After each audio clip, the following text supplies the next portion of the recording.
Welcome to Ira's Everything Bagel, where I talk with intriguing people about everything, their passions, pursuits, and points of view. It's always fascinating to watch a business meet a need that benefits people on a basic human or commercial level. My guest found such a need in Sub-Saharan Africa, where electricity is not reliable, but demand is great for refrigeration. His company, Koolboks, provides sustainable solar-powered cooling systems to address that challenge of unreliable electricity in underserved areas. Ayoola Dominic is CEO of Koolboks. And for everything about Koolboks, go to koolboks.com and follow them on Instagram, Facebook, X, and YouTube. And Ayoola, welcome to the show. Hi, thank you very much, Mr. Stenberg. Appreciate Thank you. You happy can to just be call here. me Ira, please. What's your background before we get Thanks, before we Ira. get absolutely before we get into the business that you're doing now, which is fascinating to me, is what's your background? How did you get into this world? Oh, thank you. I'm a pharmacist, studied pharmacy uh, as as an undergrad. I was fortunate to I've worked in several multinationals, from AstraZeneca to Laboratoire Servier to L'Oreal. We had worked um, in different geographies and also in different disciplines. But I would say I've worked about 18 years of my life in the healthcare industry. My last role was Director of Operations for Middle East and Africa for one of the biggest French companies in the world. It's actually the second largest French pharmaceutical group in the world, called Laboratoire Servier. There, I had initiated the acquisition of the biggest pharma deal in West Africa, which is the acquisition of a company called Sweeper. So I'm very passionate about development. I'm very passionate about the problems that we're trying to solve, and that really gave me an opportunity to see the challenges we have in the coaching sector. Having grown up in a medical family where both parents were medical doctors, my other sister is a medical doctor. I'm a pharmacist, so it was quite apparent the kind of challenges we face in sub-Saharan Africa when it comes to coaching. You get to see patients dying due to lack of vaccine that can be stored properly. You see people dying from insulin medications that normally should be administered between the 2 to 8 degrees Celsius, but because of that, they're unable to access it and therefore lose their doses and therefore lose their lives. So this we saw growing up. And of course, I promised myself that definitely, if I have a way to solve this problem, I'll be more than excited to solve it. And that's what we're doing right now. And you're not only CEO, you're co-founder of the company. Correct. So you looked at, and from what I understand, you've got about 26 countries now you're involved in. And what's interesting, Correct. it's affecting about 600 million people, and it has to do with something we Correct. don't think about generally, and especially in the West, which is refrigeration. We just take it for granted. Correct. And Correct. you're looking Correct. at it as a point of view of how do we make this available? And you can describe what the unit is in a moment, but how do we make this available Correct. to underserved areas? But at the same time, it's not just you're not donating it, it's a commercial enterprise, but you've set Correct. up a unique way to finance it from the both the consumer and from the vendor point of view, people that use it that are commercial people also in Awesome. those areas. To get your question really well, Ira, you want to know, how we get these products available to all those customers all over the world, and what exactly is our innovation. I'll take it from the top. So 600 million people in sub-Saharan Africa lack access to refrigeration, lack access to electricity, and therefore lack access to refrigeration. And you're very spot on, as compared to Europe and America, where you have 100% penetration in refrigeration. You'd be shocked to find out that in sub-Saharan Africa, it's only 17%. I Amazing. repeat, only 17% of people have access to refrigeration. And that's the problem we're trying to solve. So about 3.5 years ago, myself and the co-founder, Deborah Gale, we decided to found a company. Our goal was to make refrigeration affordable and accessible to everyone that needs it, irrespective of your status, your class, who you are, or where you live.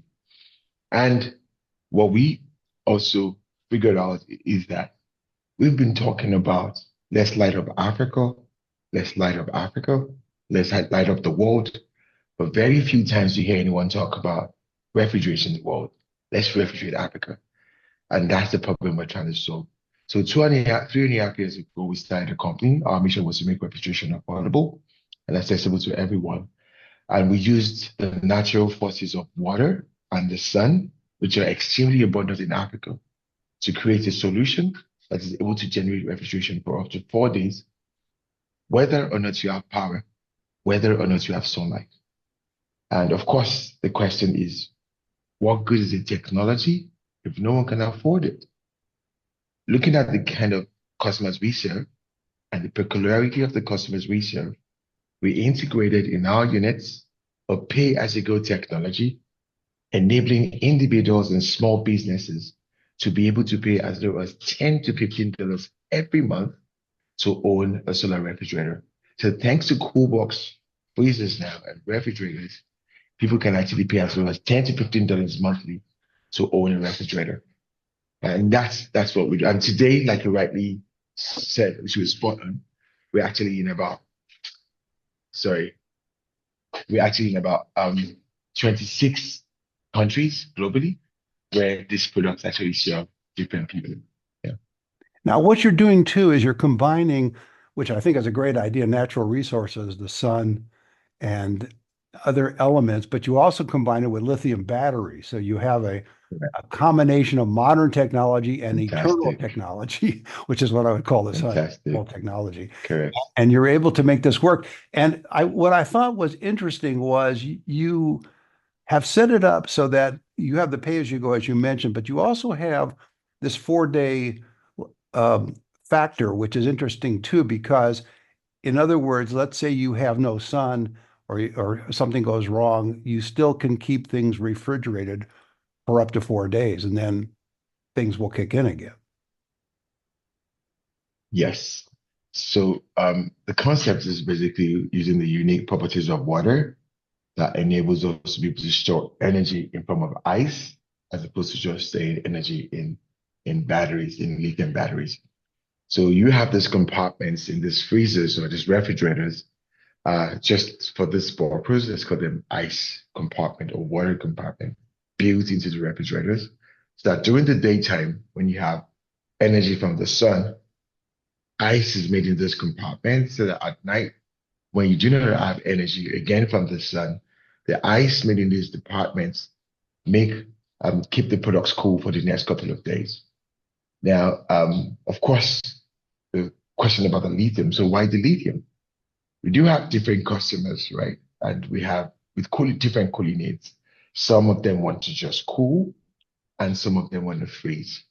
Now, for customers that want to sell drinks, or they're basically into selling drinks and or fresh fruits, they don't necessarily need to freeze. They just want to keep the temperature between 2 to 8 degrees Celsius, and that's fine. However, we do have certain customers that wants to freeze. They want to freeze their meat, they want to freeze their fish, and of course, they want to make ice blocks. In such situations, we needed to complement with the lithium batteries. So for the first time ever in Koolboks as well, we actually created a freezer that actually comes integrated with lithium batteries. So as opposed to just seeing laptops with lithium acid batteries integrated, we actually have fridges and freezers that have embedded lithium acid batteries in them, along with the ice thermal storage technology, which we developed. Having those two technologies to a large extent helps reduce the costs of lithium batteries, because then the amount of the energy required is now split in between the two, which is the ice thermal storage and of course the lithium acid batteries. I don't know if that answers your question, but It does. No, that's what we it's share. Yeah. fascinating stuff. Do your units take different sizes because you have people, for example, a bar or a lounge would like to serve a lot of people and not have access to refrigeration or freezing, whereas a homeowner or a person that lives in a small room needs just a little bit of a unit. So are there different size units for this? Yes, there are different sizes. They range between 200 liters to about 700 liters. Um, and we serve basically commercial customers. I would say about 90% of our customers are actually commercial. They're small businesses that require refrigeration for income generation. And you had mentioned homes. Like for now, we really do not see home like a main market because even when we see domestic buyers, um, we see it more like a location in which commercial activity is being carried out because there's no cost justification for buying a freezer at $1,500 just to keep it at home.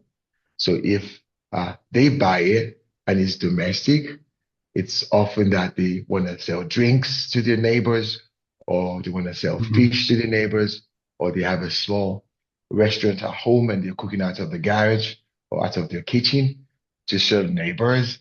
And that's what we see. So we still view the domestic as more like a location through which commercial activities are carried out when they use refrigerators. So for now, we're fully focused on small businesses that require refrigeration for income generation. That contributes about 90% of the total set of customers we have, and about 70% of them are actually women. Yeah, Interesting too that you not only provide this service or this product so that they can generate income, but if you think about it in the macro sense, this generating of income contributes to the overall economy, which includes paying taxes to government, also helps the other people within a certain area. Their standard of living goes up as well because you're spreading the wealth in a way through commercial activity that before could not take place because there wasn't reliable electricity. So it sounds to me as if it's capitalism making a sure, social good in this case because sure, you're allowing the growth of the economy in certain areas where you sure. couldn't have that growth due to the fact that there's insufficient refrigeration due to the fact that there's unreliable electricity. Correct.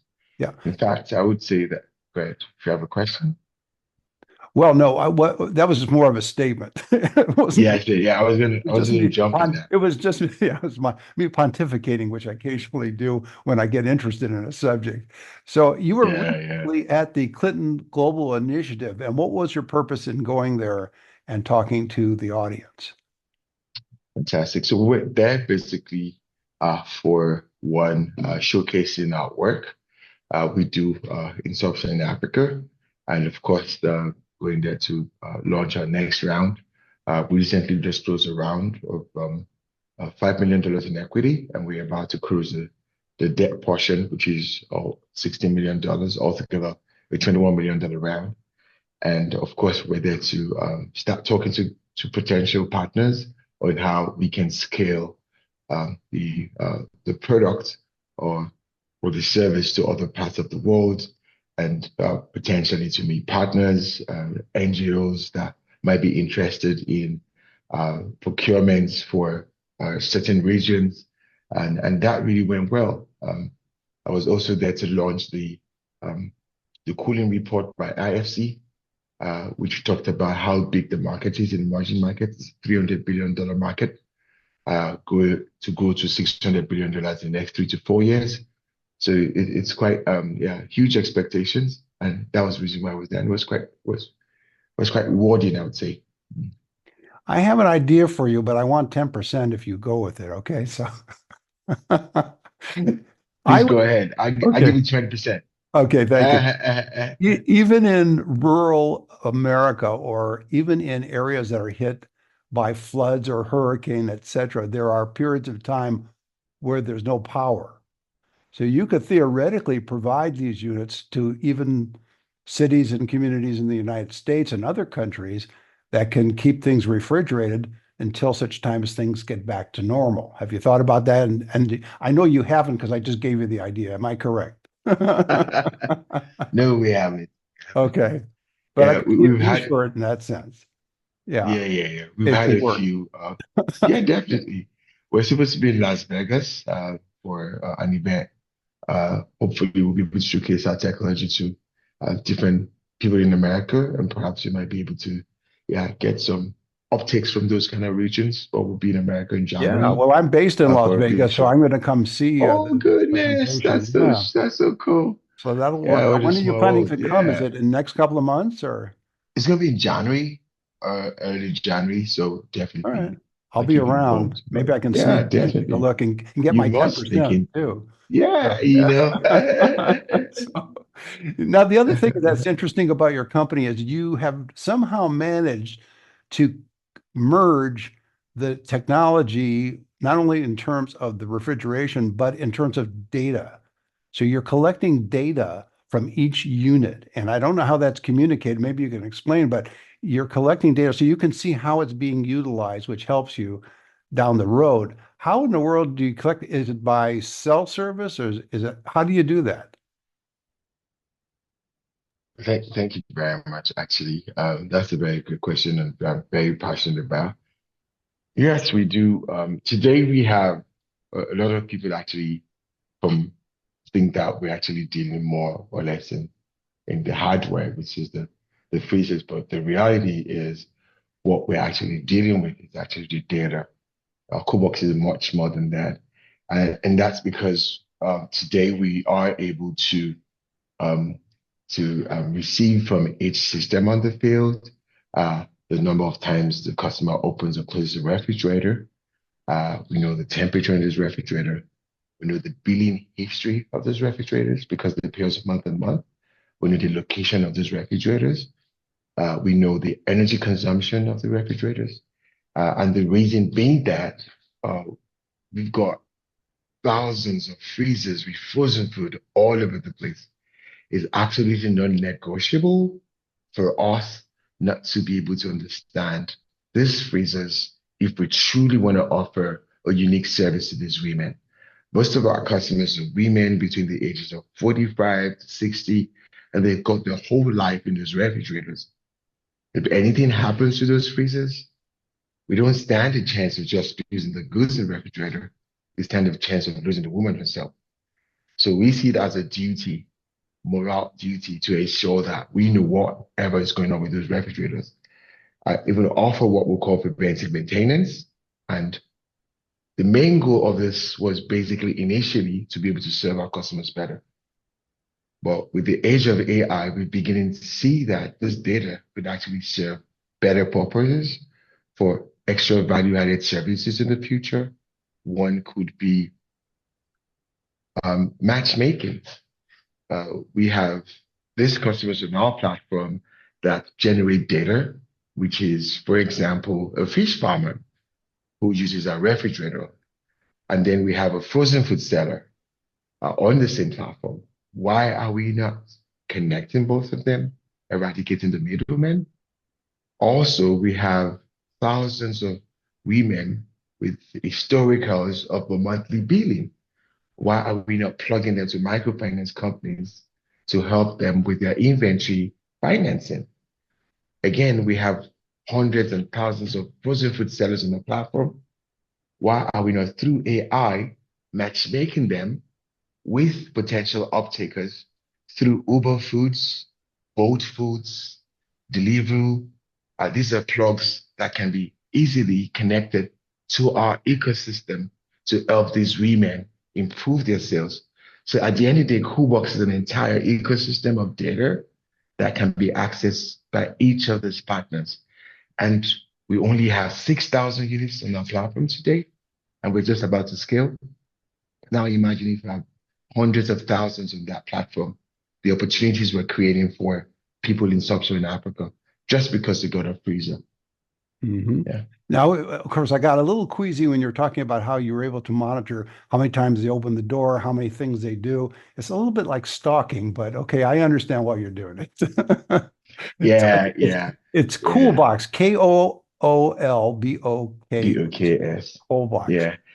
And And I can so, tell you, yeah, go go ahead. ahead, please. I No, can go tell you ahead. more about that. Yeah, because you see, a lot of times, because it's a pay as you go, it's quite important, if the product, if the customer is a bar or if it's a restaurant. If it's a bar, they probably open more at night.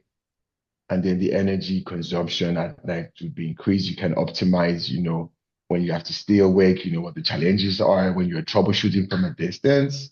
If it's a restaurant, they probably do more during the day, and the foods are always heavy during the day, and you know, probably they need extra energy during the day. And so when you're even troubleshooting, you already have a goal in mind of what you want to do. Energy consumption as well would be tracked based on how often, because when you open your freezers often, you're losing energy as well. Sure. So those are non-negotiable, particularly if you want to offer, you know, excellent service. And of course, we do sign up to these data terms because they need it. They don't really have a choice, actually. Yeah, How do you distribute the unit itself to these different areas? Is it by a third question. party or you personally put it on your back and carry it over? Yeah, we have both. We do it both ways actually. So we do have situations in which we have to put it on our back with our trucks, and then we do have third parties. I'll say it's a 40-60, 40% done by Koolboks in-house and 60% done by third party. Ah, okay. And I know we talked a little bit about the pay as you go. That system it's set up, how do you work that in terms of, again, you're dealing with an area that's not overly sophisticated in the world of finance, the way we think of it. And I don't mean that in a derogatory No, no, sense. it's It's just okay. the way it is, which is why you're providing freezers and refrigerators there. Mhm. But how do you set up the payment mechanism? Is it through the mail? Is it through cell service? Is it through a card or a credit card or how is it or online? How is that worked out for you? Good How do you question. do it? All of the above. So I'll say 10% with the cards. I'd say 60% with what we call third-party banking agencies. So in some of these rural areas, they do not have the real bank. So you have third-party banking agencies like mobile money. Hmm. So they have wallets through which customers can pay. And then the others are purely through bank transfers. Critically, I would say bulk of our customers use third-party banking agencies, and these third-party banking agencies are usually in big markets, colorful, where you can walk up and tell them what you want to do. I want to send X amount of money to this account, and that's how that's how it works mostly. Yeah, Have you had any customers that wanted to pay ahead and in cash? So they of course. estimate what they're going to use and give you cash for a year, that type of thing. Sure, we So have quite a number of so you do. customers that, yeah, I'm that sorry, we have a indicate slight that. delay so people understand we're not talking over each other. It's just that there's a slight delay with Zoom. Uh, So you have people that will just pay cash and you guys are fine with cash. Who isn't Yes, fine with yes, cash? Yes. yes. We No. definitely have customers that are fine with cash up front and digital trade, yeah. Because in an environment like this, yeah, we in as much as we try to discourage cash, some of our customers actually still based on cash, transact based on cash Right. basis. I'm going to give you another idea. So there's another 10% I want from you, and that is, have you thought about putting these units on boats or ships that may have power issues, and you could keep the food and drink cold on board? That's Yeah, not a commercial vehicle, commercial ship which probably has enough power, but you have various ships that may not have the power to do it. fantastic. Initially, when we had started, we thought about that, but I think it's something that should be explored as well. Mhm. Yeah, good. So that's 20%. No, I'm making up just for Ah, this. This is great. I You agree. should probably just hire me to work for you and we can do You this. know, Have you come across any stumbling blocks with either your customers in terms of their use, not the product itself, but that they don't necessarily understand the concept of what it is. They know it works, and really, as a customer, all you care about is a unit working. You don't necessarily need to know the science or technology behind it. But do you ever get a customer that's just because they're not sure of what's going on, they may accidentally damage the lithium battery or do something else? Have you had those situations develop? sure. We have huge challenges with customers, particularly in this part of the world. Not too easy because, people just assume it's solar. and he should work around the clock. So they forget that yeah, he has a battery that needs to be charged. So they just want to know that, oh, I put it in, the sun is out, sun is down, you should be working around the clock, right? Because I've got energy, but the level of energy that has been captured, they don't care. They don't know about it. So if it shuts down in the middle of the night, they come calling. Hey, my fridge is shut down. It's not up yet. 7 a.m. in the morning. Hey, mom, you have to wait for the sun to come out.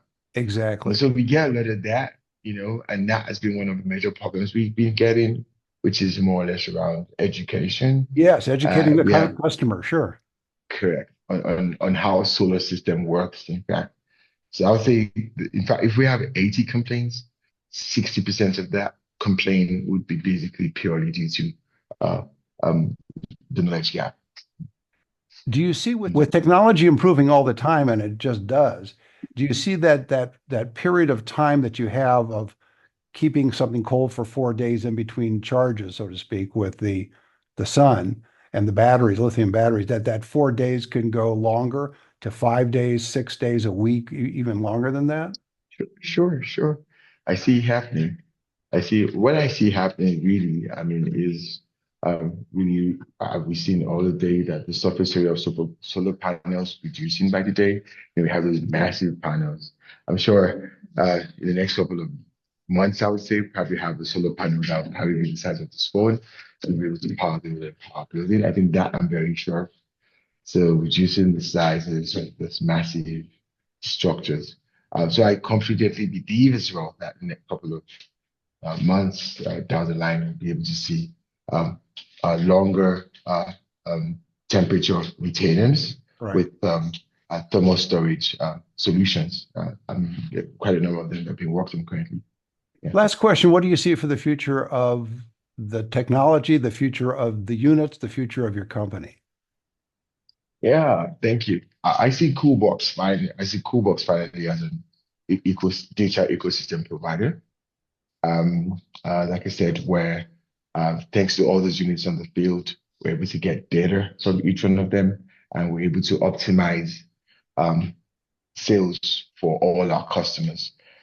We're selling businesses actually, and we're selling data in a smart way. That's how I see Koolbox eventually. We're looking at ultimately food security, reducing food wastage, and it's beyond Koolbox. We have to think about making refrigeration affordable and accessible. It's about making LG, Samsung, name the affordable and accessible.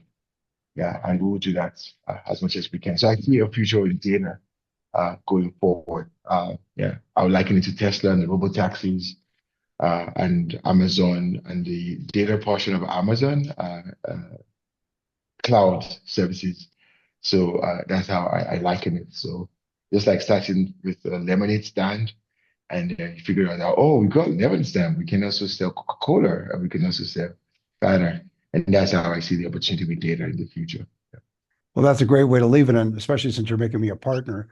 That is, Ah, ah, my guest has been Ayoola Dominic, CEO of Koolboks. It's a company transforming refrigeration solutions across Africa. For everything about Koolboks, go to koolboks.com, and you can follow them on Instagram, Facebook, X, and YouTube. And Ayoola, thanks for being on the show. thank you so much. Your pleasure. Thank Thank you. you. And join us every Thursday for a new schmear on Thank Ira's you so Everything much. Bagel.